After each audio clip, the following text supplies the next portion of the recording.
ഒരു കുട്ടി വ്ളോഗാണ് കേട്ടോ ചെയ്യണത്.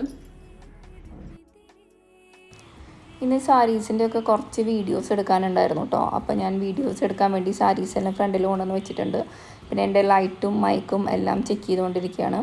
അപ്പോൾ അതെല്ലാം ചെക്ക് ചെയ്ത് ഓക്കെ ആക്കിയ ശേഷമാണ് കേട്ടോ ഞാൻ വീഡിയോ എടുക്കാൻ തുടങ്ങുന്നത്. ഇനി സാരി എടുത്തിട്ടാണ് കേട്ടോ ഞാൻ എൻ്റെ വീഡിയോസൊക്കെ ഷൂട്ട് ചെയ്തിട്ടുണ്ടായിരുന്നത്. അപ്പോൾ എനിക്ക് എൻ്റെ കുറച്ച് ഫോട്ടോസൊക്കെ എടുക്കാൻ തോന്നി. അപ്പോൾ എനിക്ക് എൻ്റെ ഫോട്ടോസ് എടുക്കുന്നത് ഭയങ്കര ഇഷ്ടമാണ്. അതിനുശേഷം ഞാൻ ഡ്രസ് ചേഞ്ച് ചെയ്തിട്ട് കൊറിയർ ഓഫീസിലേക്ക് ഇറങ്ങി കേട്ടോ. അവിടെ ചെന്നിട്ട് എല്ലാം കൊറിയർ ചെയ്യാൻ കൊടുത്തു. പിന്നെ എല്ലാ അഡ്രസ്സും കാര്യങ്ങളെല്ലാം ചെക്ക് ചെയ്തു. എന്നിട്ട് അവിടെ നിന്ന് ഇറങ്ങി. നല്ല വെയിലുണ്ടായിരുന്നു.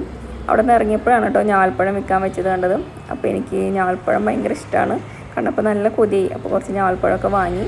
പിന്നെ അവിടെ നിന്ന് ഒരു ഡ്രസ്സ് സ്റ്റിച്ച് ചെയ്യാൻ കൊടുത്തിട്ടുണ്ടായിരുന്നു, അതും വാങ്ങി. പിന്നെ എല്ലാം കഴിഞ്ഞ് വീട്ടിലെത്തി. ഞാൽപ്പഴം കഴിക്കാനുള്ള ഒരു കൊതി കൊണ്ടാണ് നിൽക്കുന്നുണ്ടായിരുന്നത്. അപ്പോൾ അതൊക്കെ വാഷ് ചെയ്തിട്ട് ഒന്ന് കഴിച്ച് നോക്കിയിട്ടോ. കഴിച്ച് നോക്കിയപ്പോൾ നല്ല ടേസ്റ്റ് ഉണ്ടായിരുന്നു. പണ്ടൊക്കെ നമ്മൾ കഴിക്കില്ലേ, നമ്മുടെ വീട്ടിലൊക്കെ ഉണ്ടാവുന്നത്, അതിനേക്കാളൊക്കെ ടേസ്റ്റ് ഉണ്ടായിരുന്നു. അപ്പോൾ നിങ്ങളിത് എവിടെയെങ്കിലും വെച്ച് കാണുകയാണെങ്കിൽ മിസ് ചെയ്യേണ്ട കേട്ടോ.